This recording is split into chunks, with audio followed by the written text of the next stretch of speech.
So, I don't know how many of you have been here the entire day. If you have been, you've heard a lot about consumer insights, shopper insights. What do you do? How do you mine the data? How do you make the data act in a nice way, in a funny way? All that. But who is this enigma that we call the shopper?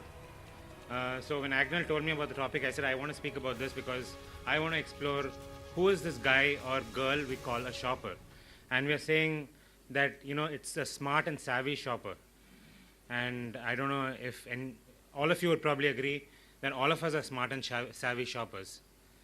So I just wanted to explore that a little in detail. I want to talk about how Shoppers Insights delivers on that promise, and what my company, which is Optimal Strategics, does.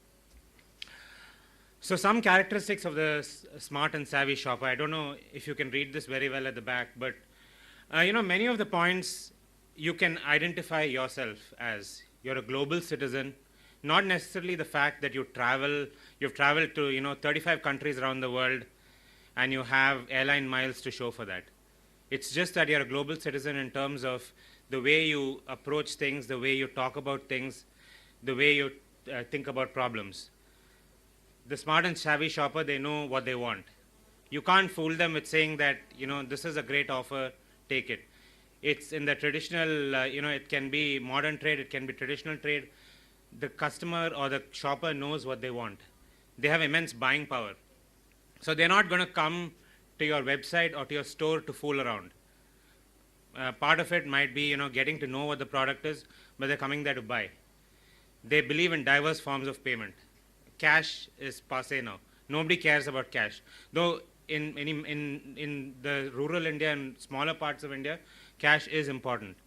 But we are seeing an increasing trend towards other forms of payment, more secure forms of payment. Okay? You're highly health conscious. Okay? Not, not in the literal sense of the word, but you want products that make you healthy, that make you feel good. It can be, a product like L'Oreal has excellent, cosmetics. You want to wear those cosmetics and feel good. You're price and time conscious. How many of you here would buy a product if it's not, price conscious, if it's not price sensitive?